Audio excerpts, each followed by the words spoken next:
And John Mahama will be the president. At the end of his term, he will be a president who ended his term and he will be prosecuted. We will weaponize our support base. We'll make this country extremely ungovernable for them.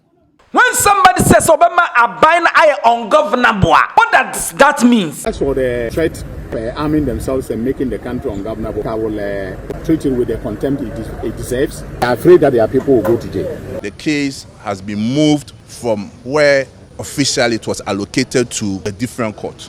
In some way, for Nina Kwaba, Epium Emra, Jumadius, Yasanso Francia, and some are Ecoso or my Ganumu. Yadinina Ebra I have for NPP Amadukuno, Woma Plotty, Woma Planesa, a Woma Baby weaponize it, Woma party members, no, nothing, Woma they are fighting against His Excellency John Mahama NDC. By Woma they are two just said, Woma John Mahama NTV move mine Emma or my Ghana, but quick one. Yeba borrow information be brave, and a friendship, but another China. His Excellency John Mahama NDC. And come with brain so any fear but Attorney General Eddin Koma said ora na among force eguno enwuye na de ebano abusua a chain creba quick one yeba consona fe no ye din komo Justin Fimpon Kodua so erin sembebre ena tudwabara sana no Salam Mustafa akasa na Salam Mustafa akasa wie no abusua asama si eyensembe ya quick one yeni kan hwe mra na yakoba ensemu achipa. Then we will make this country very ungovernable for them. And trust me, when the NPP says we'll react, because we are not a small political party. If for nothing at all, in the last election, over 4 million people voted for us. And if you count to our database, we know we have numbers. And if this nonsense doesn't stop, we will weaponize our support base. And we will make this country extremely ungovernable for them. We are sending this warning and caution to government that release Abronye.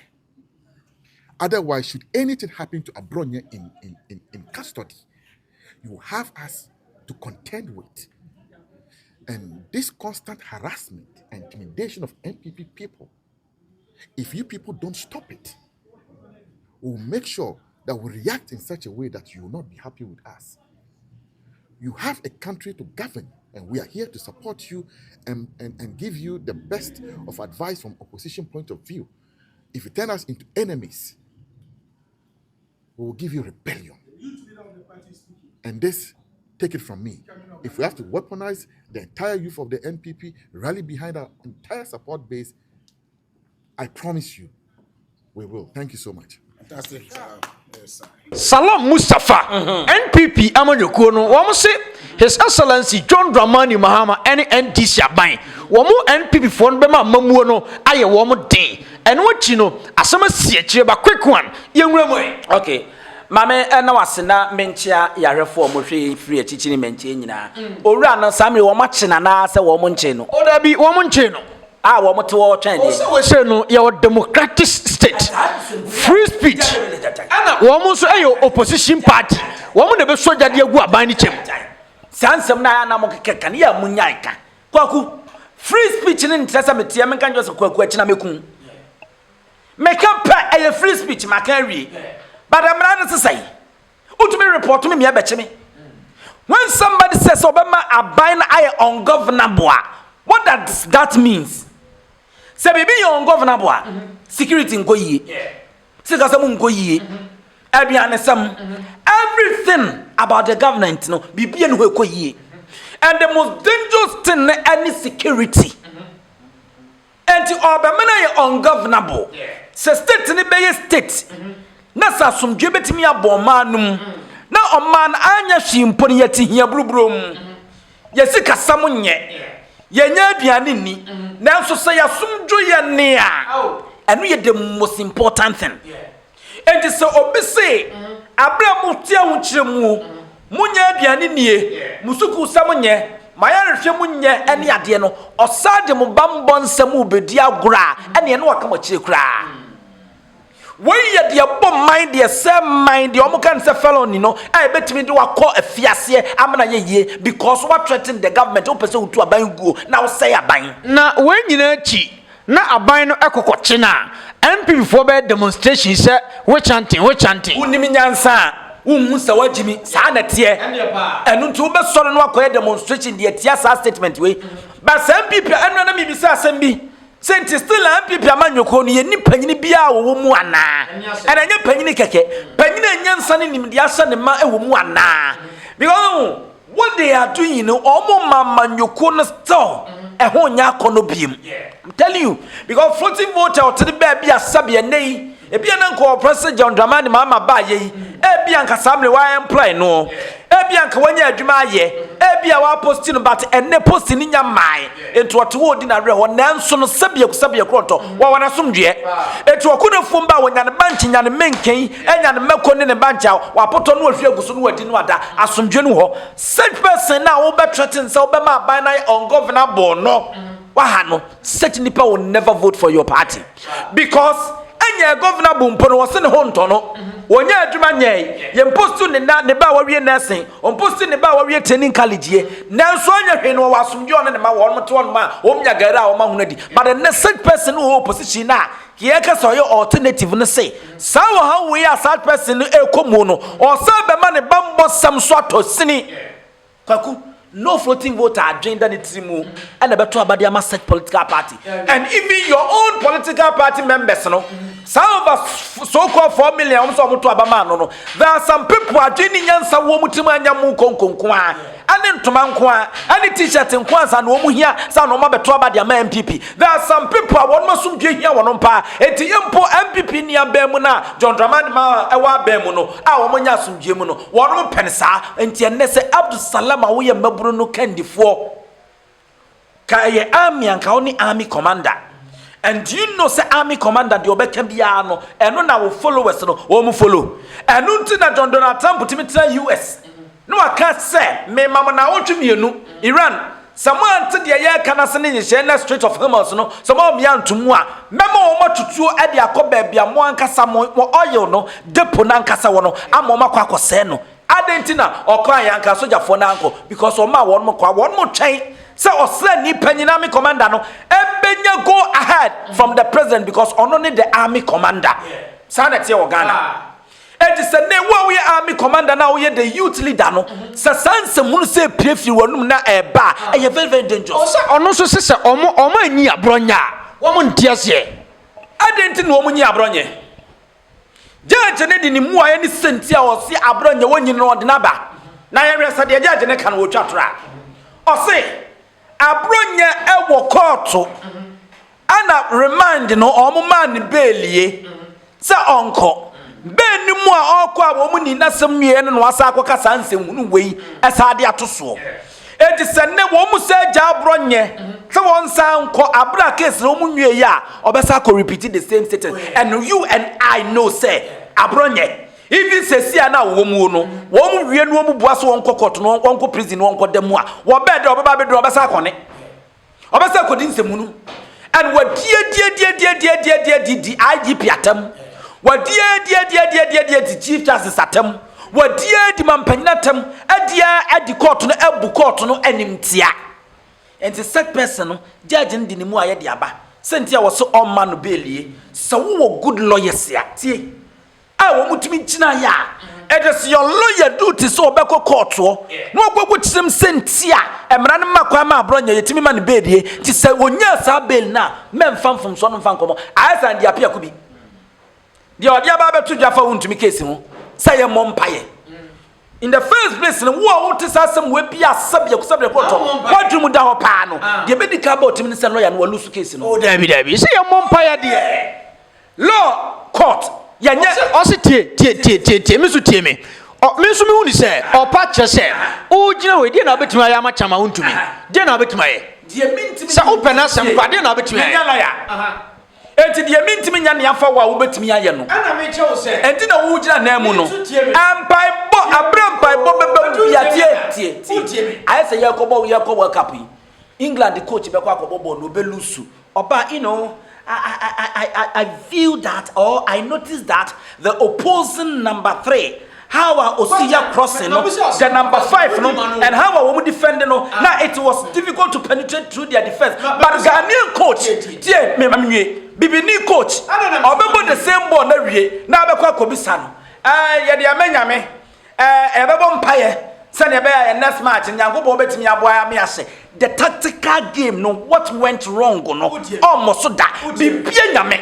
Mimi so bi sa se we chama untumi atitani e de ade na betumi ade abo chama de metumi ade abo de metumi maniska enu na make ka kira na lawyer na ka se mu from paibo nta untumi achi enye se walusu case no lawyer law court enye president worship asem na ye koka no no e wo court nyankopɔ kora to ani bofu because untumi asem no nyankopɔ kora bofu na obo asasen de na o kan de fa asasen de maye e de na o kan de fa yabode no de maye nyankopon ni ji abode a wabo nyina ho eno nti wo se yasase ete so wo se di ni nie ne hwe ni ye eno nti no se wo yi nyamsom a ahon nyamsom pa ahonidie na to so ahonidie na ne sai ahonidie ne say wo destroy forest ahonidie ne say wo to gold basabasa ahonidie ne say wo kum nipa so ahonidie no eka the natural forest na e wo so be preserve no eka ho bi eti na me no ka say no kura mpa numre forest na ye jade ato no aye kwaya ebo man no ba ebo a man no se wuntumi ampa owura mu ekotu fom agudi nyankopon kura ne bofu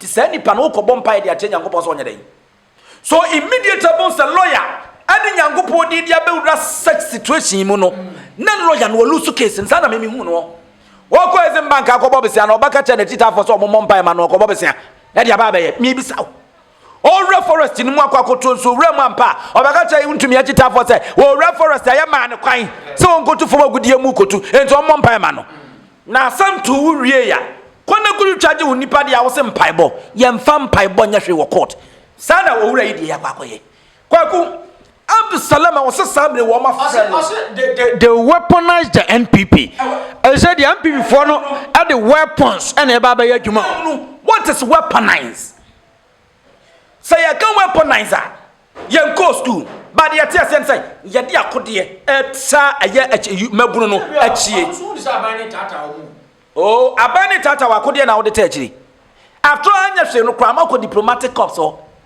ama mako report the ama wo mo so why don't you wait and when him the most annoying part say omo fi say diplomat na omo Ghana na omo nkenkan wo mu ntie a lot of them our translators wo omo office every word mu Facebook de ekọ na eba social media de ye kan de ekọ nyina no no wo mu tie wo mu read okay enti Abdul Salam okay Kevin Taylor ka sembi say anytime bia NPP sabi ya no mu yusu ye nuan musremfo ntafo no na wo mu de wo mu di sabi nsem nu bi se anim na wo ma destroy wo political career e bi na to your friends Dr. Alhaji Mahmoud Bawumia no wo mu di nanim yiwanim kọ na kotwatro yiwanim kọ na kotwatro fundamentals ye what a solid team wo no okay cansam no organize lectures awodo one say in the long run na call ya baba betia ma ono na ye the most disgraceful politician e wan NPP mu a wa benya ma e tanya wa be destroy NPP party na no kura 87 seat sana Abdul Salam wo mu de wadi animu a wo ye you should be very very careful and kon say na kon say no was the so called peace council for yet wo mo nkan omu ya no mum dodo tin makase one of the useless institutions that one Ghana was destroy no wo mu ye nyame nipa ampanfo mu timu bobi wo mo ne bia wo mu okonum enso mu nyina ye coward peace council wadma ne say won tena se meja nto ba bia ansa na wo peace na ko samre ya won mu kekeka bobo ekontwini nim no ana se peace council samo existe na atwini nim de da mutim a mo ba bonten na mo bekasa won sa won te wo monka won ye opa mo hwe na we na bi nsisi abon se peace council no ma hye mo kasop no wo minimu ne ya hye de tata ya pampam on ye be ko to bible akase but this is the time I see die nyamwo be wo no yansensin so but ye tu ase so the so called peace council Christian council groups awodo no Muslim missions awodo no enya Allah wa ko ba don ko a ana enya kwasia dan kwa Yesu senka metumi anka meturu wo they should come out no me condemn such statement if Abdul Salam oba na afen so no me hu say okay I was some ran ni die tim mpanyimfo mo hwe mra no sonso fra no na mra no ne nka quick one yenko this video emra Justin Frimpong Kodua kasa na ensema Justin Frimpong Kodua ade atudwa na se yare confusion po se MPP for na yenyo mu de ni o but then attorney general so din ko but ansa na no de yenko Justin Kodua ho mransa ne yakoba abusuansam no do so pa. After some few minutes, our lawyer Kodua told us that surprisingly the case has been moved from where officially it was allocated to a different court, to our dismay. And indeed, as at Friday, we are aware that the docket was sent to the criminal court too. So as to why the case was moved to a different court is something that is mind-boggling. And we are aware it's part of the gymnastics by the system to frustrate the bail application. But be as is made, the registrar, Somutu, decided to move the case to a different court with the excuse that it was an error. How can electronic allocation of a case be an error? And in correcting it, the registrar manually decided to move it to a different court. But however, guided by the principle of due process, our lawyer and the team moved to the new court, which is the General Judicial Court 2. Justin Frimpong Kodua. Edi asem kura ni. Me edi adia. Akamfo wa bebu bi oso ntokwa fun wa na refri akeka. Enu bi na ekoso na na. Enti we mu na di NPP ba 2028 no. Mo kasa se. Sa court judge 9 no. Wono ewo no circuit court 9 ase ho awan judge na ote wono onfete. Even minority leaders say bisan se fan no ko no school no abon sa no. Abronye se wode monwi na de agu ne ti so. Ya just afa de judge na wan ko school papa no. De wode monwi agu ne ti so no. Ya je case na firi nsem. Mene wo kasa yi na wo aye minority leader so di ka ba. I call the chief justice say onye na dwuma yi. No mo kasa de tia say senka ne yie mu a enkenye wempo na wo so tena asem no so. But court mra ne kire mu a court aye di asem ne judge a wota so wo di asem no so make contemptuous statement bia na sa judge na ne tena so enti until senka be sesa sa mra no kamfom so bia ne ho but Supreme Court judge atena se ama chief justice atena se ama wo mo sefata na hwem se yayi e de afri ne nsem ye de court too anu so umni ya usikum na se MP for no kosi nkosi koda nkoda de omo person kienya Abronye ma wo mesre enu wo mo pe mesre se tuko no wonya adwuma wonya adwuma chief justice dibra na minim se agede afri nsem ya nyim fri nsem se Supreme Court judge enti mesre chief justice omo mode no mo tuko no din no nkota case we so abushia pa ye nwiana na de asem na wo kan Judge way anye. Judge way nye. Na no so ntuni abeya mbifo de ompa mo. The same law na. No matter the noise that you make, the law is still the law. Enti wo mo ma me din. Tuko no esa baraba. Ma me kromni. Me san wana ani jim na obrase ba. O me tuko no esa baraba. O mo no nkota da ma asemi so. No na won tan fom. No mfune nyi waya na nyi ne hwie bia santami no mfa hwem kroje no nyi de masam no ayi me pedo no kazi ono no nkono kazi de masam no o sande eni ze mama nkasa ma MPP fo mo no ye man nkasa medwon amantas judge no o circuit court na o so onye na be za atase enwi no ota na pampam no kra no ya abo bi honwi na ta sa enye ase tumi akesen na nkasa school okọ ye de wan ko school papa ewie na de ta to de chief justice o mo mo zende mo be sesan ene wa sesan osan no so se boyi wo muni ya wo natikwa wo bofom wa pai na wo koksesan na ebe se ebere koksesan na nko favor MPP esa ba onu no onye wona nkasa wona nyipa sai enti won frɛ won no mfa de masam nkata esa ba araba na nkasa na enyim no na ntamfom no ni he de masam yo se ekafa John Jekum kufo mpo de o meta de masam so a menyi de John Jekum fo botu anya moral right no we bua aye Abronye de ne huso no onko Abronye nso pa de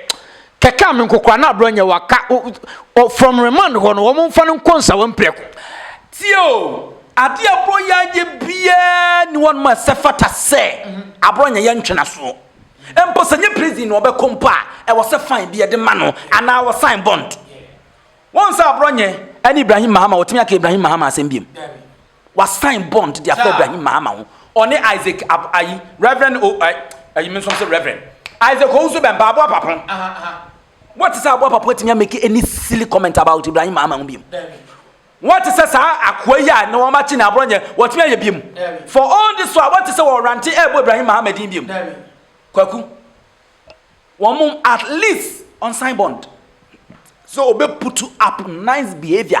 Nice behavior not necessarily means say John Dramani Mama Sabi or din semunus as mampanyina mameka. Some minister be din semunu and about ni din semuna mameka. But it was several criticism no according to any according from. Me tie me meka say John Dramani Mama akoriepuni akofa ni made it da. Okay. When you so way. Your flow court or evidence I would they call way. Enti anei chama untumi ni Abronye sa evidence na wo fine enti mesre moma ye me ani na ho na ye tu na mo bia yenye na Ghana no eye wo dia eye me dia sa wo so be ma country na ye ungovernable Mustafa Salam no ya dia no mo wo mpna no ne yire no ne mma awo abusuafo sa ye ungovernable awo abusuafo nsabe won nti space won te Ghana habi when nyina chi and Attorney General ababe dim commercial evidence awa gada no MP4 na nimse enu 2028 na bebre e da jail wose ora na mo kase ora no agu ora na gu no ora no nguye yenkuti Attorney General common mra. As for the threat of arming themselves and making the country ungovernable, I think I will treat it with the contempt it deserves. Okay, but as far as this government is concerned, I want to reiterate that we will respect the rights and freedoms of every Ghanaian.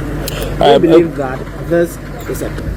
It's very interesting when statements like that are being made that we are doing this because oral is failing. Oral is not failing. All right, go back and check the record. I am the first Attorney General in the history of the Fourth Republic to have brought 5 corruption cases in 1 year. Go back and check the records. And what is happening in court now is rather putting pressure on them because they know that I have been so diligent in my investigations, I have been so diligent in the prosecutions that they are afraid that their people will go to jail for the acts of corruption that they engage in. And so the accusation that we are shifting focus away from oral is not something that I will pay heed to, because oral is on track and oral is going to succeed. Okay, the Attorney General o se ora na da bia mo kasa se gu ora no ngui mo nya botre ai Mustafa nso sema wa kai emra ni bedi ba kwekwa ne ni nkomo ma me nhyɛ sɛ mfamfiri baabi ade kɔ wie na ansa na wo be mu am ya bɔ no video yi agye e wo se mra na o ma mra ni di tio Attorney General many are just statement we are making ho but Mr. mo ma no nye kasa kwa omanyi a ye be ya address e ya nansentan ya mra no che mo anketo ano na agya akese no sa wo man no mo bre papa. There's no way United States, there's no way UK, there's no way other developed or developing countries are a reason. Opposition party bet me making this reckless statement that bana wonemu. You can't do this anyway. But Ghana no, ya bana se obi ya NPP ni, obi ya NDC ni na or making any statement and answer bonibi no obedia na aye na political. Instead say ya be renda mra no mom ne na die no. Ni aye na NDC owo, ni aye na NPP owo. Enu nti ye nyina enti all of a sudden umbe say answer Abronye die ba ye. All of a sudden be ka say nyansani ba akura ni NPP. Because we be no wa school e wa NPP including one minority leader. O ni statement a wo making nyina to say ejankan ba sabe ya mfa na nko school enti oni mi ni bonkum ni ni fa. Ene statement na wa ye statement etimi say mine. This Attorney General making this statement ne kwan so but emfo no making sa keke. I was a summary action na ye adwuma. I was so kwachine wo. Se wo so be kwachine na you to baba be go dia. Ene na obi di bone en kwachine o. Because sabia to Salam Mustafa onye nipa. Enche ma me ne bana na kom de na okote body drum yenu. Enu po wanjo body ni nyina o. What he drew no body ne sa ba ko se no kotwa no kono ai no kodi ye. Enem no kase wo kofiase. 10 years. Akwada ne come to ko wi obi mobile phone ne bo no 10 million and so ne wo ko afiase be 10 years. Sani Mustafa Salam won cheno dia wodona no koka dia na ni kwaso koka ana me no kasa wonim say NDC youth organizer bi wodam for years wonim ko do mo de bo no wako kasa dia tia judges wodam hwe muntie trenum dia kosi ye so ohene ba bene boama a wo TV SYZ. So this statement nyina na statement eti me nipa kwa ahokyere mu ndi so obi make statement e de bo man be ko nachi na de o man form boba e wo some banana take it course nti attorney general good job afema menko orano meaning the first attorney general metim the corruption case in akasia mako 5 ebi nso man history mu ekosi sai e ho ne program bi dia ya na ebisa eye so we make sa history no. So for now the first attorney general wa Ghana what to be any corruption cases akasia pa mako num what me so far would ye akire akosi say that's the end of the end will justify the means. And it was say attorney general na sama wakan no will work to the talk no make sure say some corruption cases here wakan ya wodi akire no e be baro kan asem bi and na ma mani gye no say NPP nim say omo microphone betimi akogel enu nti na nei dede bebrebe no because what can say NPP nim say omo microphone betimi akogel enu nti no ma hyase ani ha ne ni nsem na won mu die because wanya botre an waye ni hwehwemu tori afiase dia besie wieye an wo hu enti ene wo kokot na onim ne oko enu de comes up at the man ye nyina area no yaka koko ayeka the brighter media ka me nkonanka chan ya nanka do mo nyina ja koto but I will be the same person so sad wo mo court na court no ko ja wo ma mesa ba betena ha na masa nwunu say ada wuniti wa nwunu say attorney general ban lawyer panyini ti asem na ode ko na efibos no hu na ode ko ye enti wu na ye lawyer ye the pressure na ba enti na make say every time no ehun benya say obaba be chirem ne wo ko ne wo yo na ade ache because me na me adwuma ndi ama wo enti ene wu na onim mra no me call law school enti wunim say so wanya concrete evidence na ade kwa wonim de begu ase so you should as much as possible no quickly with immediate effect no onye na adwuma na ne man konkan na afa yemfa sa na accredi na wo kan e bi nsi Ghana no afa yetimi de atag no na aye kama NPP third vice chairman Salakau I reform fancheme na papa na dinkomo ne nkomo na no din wasane strong warning area come His Excellency John Mahama but out of who today we will do it double, we'll do it triple when power change, and we are sending this signal, this caution to John Mahama the president, that he shouldn't joke, and John Mahama will be the president. In the history of Ghana, John Mahama will be the president that at the end of his term, he will be a president who ended his term and he will be prosecuted. He will be prosecuted because Ghana is not belongs to John Mahama. Ghana is not belongs to NDC. Ghana is belongs to Ghanaians. We are a strong warning our Sunday. Eddie, I'm a president, His Excellency John Mahama. Nasa John Mahama 2016 ofra konyano so no. NPP for try say o prosecute no but anye na o prosecute na dey why uso Dubai o hotel hono mutu bofo enukra causing financial loss nti aban we ankasa kra ni John Mahama na ba me hunu yi o nipa tu bofo mo mako Dubai cause financial loss to the state akọ hotel mi say oni hotel bia wo no nti ene o ba ya de na won follow sa case no wo cause financial loss to the state ale na won follow Salakau unim emre bi wo ma ye hunu say NDC for na ankasa kraka NDC the obia a party for all people as all class of peoples but enya no kura da NPP mu se Salakau pa ye third vice chairman obia timi didi wo NPP mu bi na re ya ba buntumi ana your friend say ye ba umia hwe Salakau when we kura the highest offices NPP the highest offices for NDC hunare the caliber of the running mate and will lead the NDC 2024 the caliber of party chairman I will lead the NDC Kodua first vice chairman and the second vice chairman Kodua youth organizer now national organizer na de fato to NDC ho ene wo mo secretary na fato to MPP ho utim say narrative na NDC for me te ha na ye party de all class of people no mboa MPP mu obia timi nya dibre a ope nti Salaka we third vice chairman brofo no kan ayesa me de ni bi onya abutre yi ni say long green perfume rice so nya de ono ayata nko yie John Mahama will be the president. He will be the president. After his term, he will be jailed as a one. Just say, brofoninye. And as some so all canon so munyansa be a woman. Sir, MPP no obia pesa okasabi. And this is Sana Koye. All the parties say, and you're relevant, sir. And the money panties of Salaka say ye. My only video be a joke social media as I say, tune and one to no so no Johnny. Why me a bema, so your bema be out. No Jan Noko. Say a prosecuted former president, money ya. Kajona Jakumko phone koko. What them? Nana dan kwaku falu de nkam nim ni yes ankom de be ma no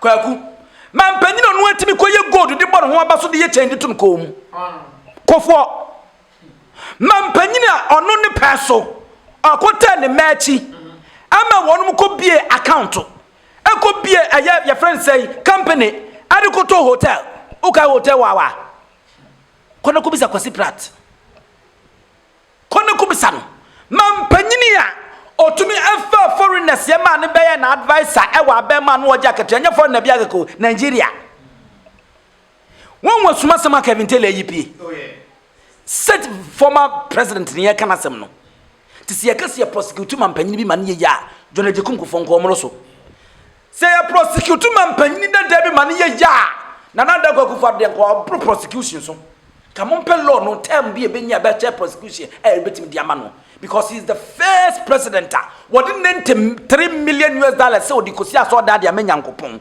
na wo wie ya manaka ke no tuye the only president in the world e bin see the reason na mampani bia no a wa senyankopon bokro watimi adi nhwamo but ye nya Ghana mampani no no watimi ahwanyam ye ma hye no bo a watimi adi nhwamo said person kra ne wo didi nante koba mampani otimi spaki alu predisi airport wo na wo to convoy en fan kofa ne mpana ni enfare me fansa ne mpana no ni tu kwa na chese wa Abronye nyam nam kan ono na grant interview no kan set president kra ne wo work feel che atrocities che corruption e cause on na dan ko apufu ado ba mu ene no John Mahama ye be prosecute first president if he say Ghana ne nya ne dia Ghana belongs to Ghanaians ni ko ado dia bono no die ntia sala cow ese mampanyi John Mahama that we wie na memu no a on be prosecuting ne say Ghana nya ne dia Ghana belong to Ghanaians no no ye hwan ofri 80 and Djibouti and Nigeria the same Ghanaians no and ye pressure John Mahama say on teach MPP for no nipa obokro no bia onche no akwa so kasama Ghana fo and you say which is which one salakao one kasama Ghana one kasama Ghana fo when Brian on Ghana focus here yi Salaka so na APR and Brian ni bisaw e fine ko ye meeting ni yi Salaka so we Ghana for APR nto meka samfamai o de e be ko de tia ne pan ye tie e NDC ni John Mahama if say they fail so on be arrested those corrupt people no or be arrested those warmongers no or be arrested one more NDC mom na be ko de tia en confront MPP dan MPP mom benya mfa so de afi so ba se obo modern no cheche wo mo na mra ne sene fata nam ne kwa so a I am telling you NDC as a political party ne benefit because ene Ghana ni bebru bia wonya adwuma nye a ye de $93 million ko tu amana to hokeke no sene de ye factory ni I employ na damfo bia ka anya twe na damfo no beto coke am obenya suko no aso no de anom indirectly wonya mfa so sani pano enya de obedu so da anei won mo wi man sika kwata ne corruption no sika no na commander sugar factory John Mahama na ne first time oko revival no ye besine ntimi nya siche one cup krampo no won de sika na koshim na commander mabunu ya fa won nyuma commander babunu bie no mo beka so okoto aba no de tia John Mahama ne NDC because we benefit from corruption charges ye de to nkrofo wa ya scan de free nsem kwaku ane almost school aye basa and the school you must de siko fear say chess no traffic light so gone nkora ko 1 month no abetena fie 3 months no sa corruption aye sika no ho and wo de awie e-blocks no and school ni yagai sa traffic light no and nkora ne konte se de ne normal school na nkra ni beje and agenda 111 na dan kwakufu ado na ahya ase na wanwie no anesefo awie school mo tifie bebre pempa nkoma wo muntumi enya adwuma nyoye no se yagye sa corruption sika na John Mahama timi de awie afari ye adwuma se wo aye adwuma and wa employ wo mo tifie o nya adwuma Ghana fo bebo nsam de ama no enti de be ko de tia no pass political party NDC abra be faili so mo be ye de sese ne se ne fata enya salaka wasema working. Quick one, yanko na yanko tie sankomoi Mustafa Salam wasatwa so dinkomo na metie ni nkomo enum yama hyeme na me se MPP for kwa de pa no mo pede afri Mahama ene na ban ho abusua ai yanko ne yantie nsam no ye di ejuma bi on behalf of the party Misma yen and I the petition akoma the dean of the diplomatic corps first in the series of activities I have to say we are going to embark upon. We share Nyama Ekoso Ewo Ghana. Yepan Hudie Shem, the Binam Kebi, Amamu, Ayen na Yetitreno.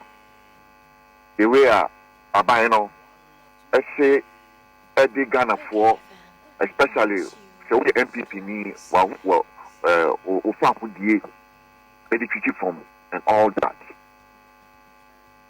And I make a fire at Uchemia. I used the conditional sentence.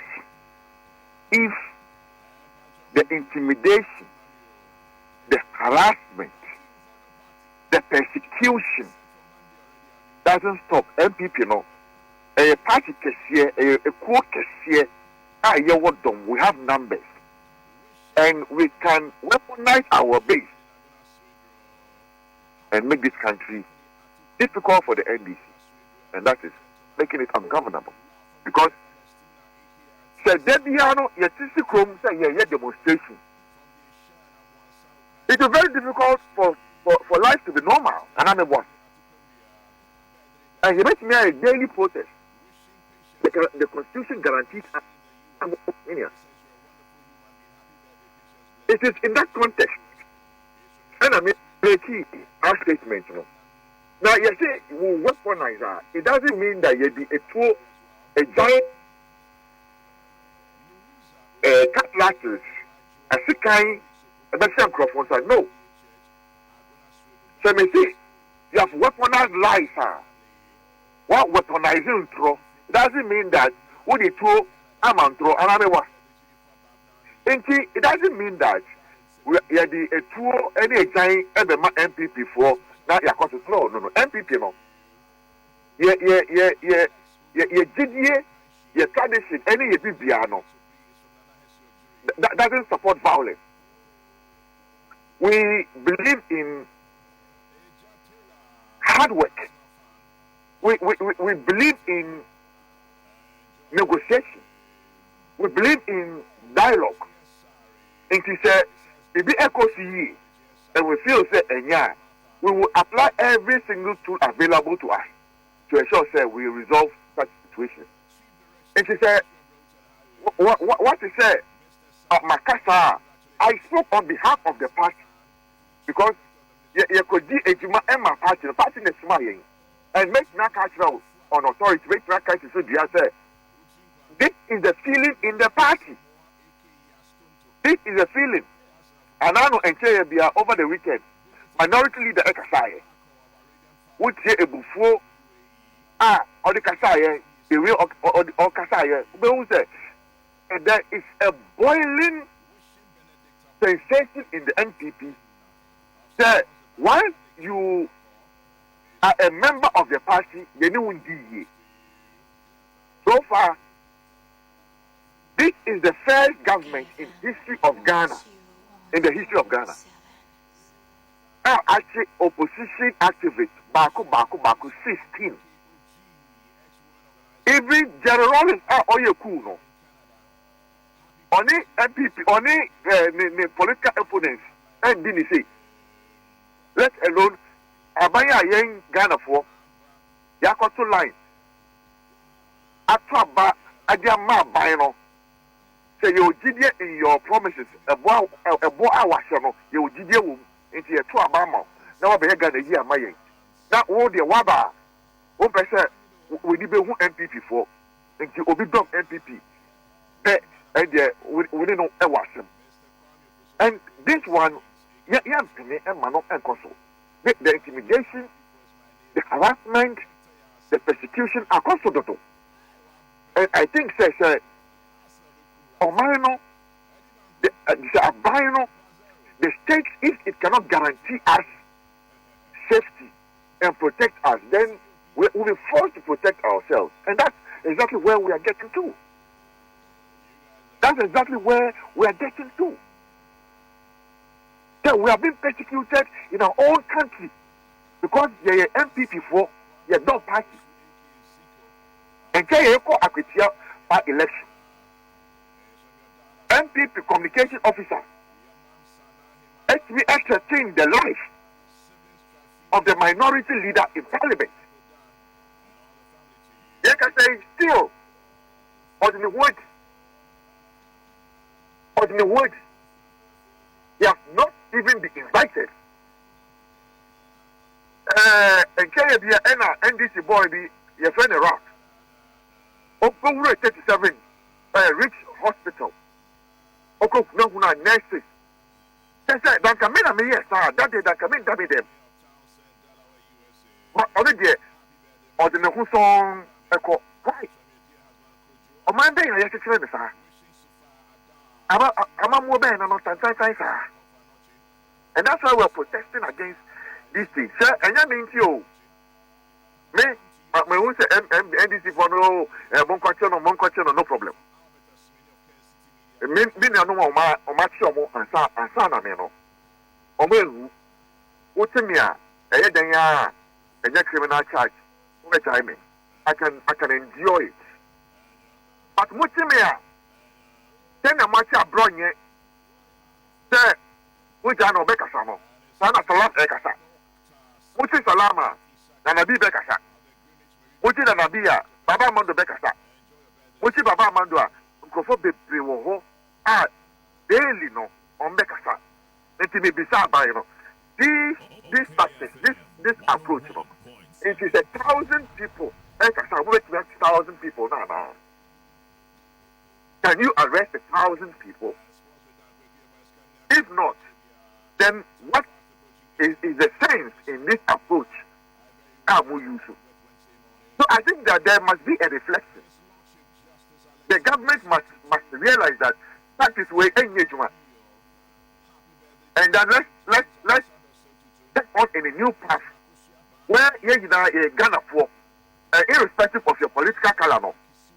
Your freedom and liberties are guaranteed.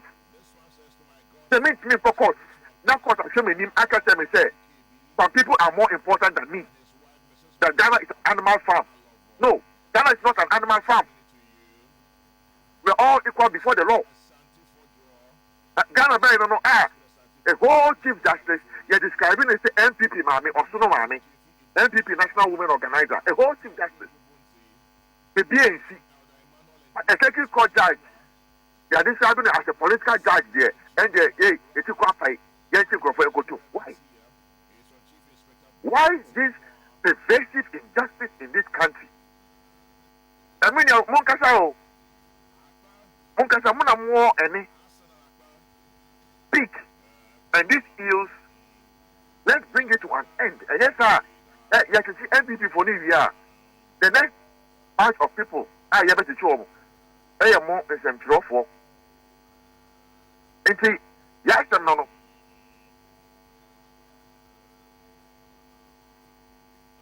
Mustafa, say, Obia or no, said your brother, okay, a beer on Santa Brother. But I say, we arm our boys there.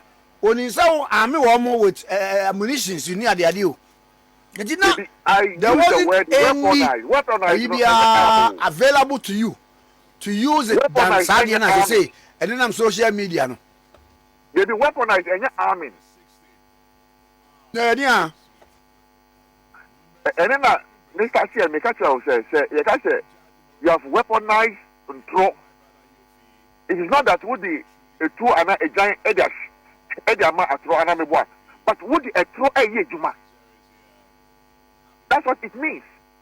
And I'm saying that we have numbers that we can stage protests, huge ones, continuously. Let's try 3 days demonstration in this country.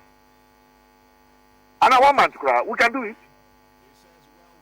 In the last election, Biano, NPP, 4 million votes. In the last election, Biano crowd, 4 million there, and we know how to mobilize. In Japan, they say you're mobilizing numbers. We know how to do it.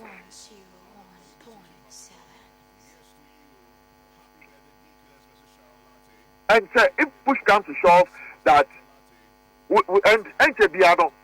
the party is planning to do a very huge demonstration. I need the difference in paying for they'll go ahead into started planning to stage a very huge demonstration. My immediate boss Nanabi Ediatuja already. So we are going to be staging a huge demonstration. We have the backing of the party to do so.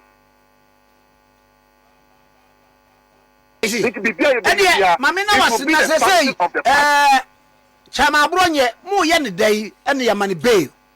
Because and then I think 1 week you prepare pass and see you. Yeah, filing rate our high court. In there any hearing no. In there you need me say Beprim no aye kasa no na judge no ensign order no. Enti no without the order no mubetimi akoso a file sa application no. I think they order number. Statement okay. The ones that perform actually widely. Okay. And that is good. Rightly so. Eri maminya obi bi ebesi bia no so no ya na woni me ye do ye be for na need nko. I say what the make Uche wutan ya.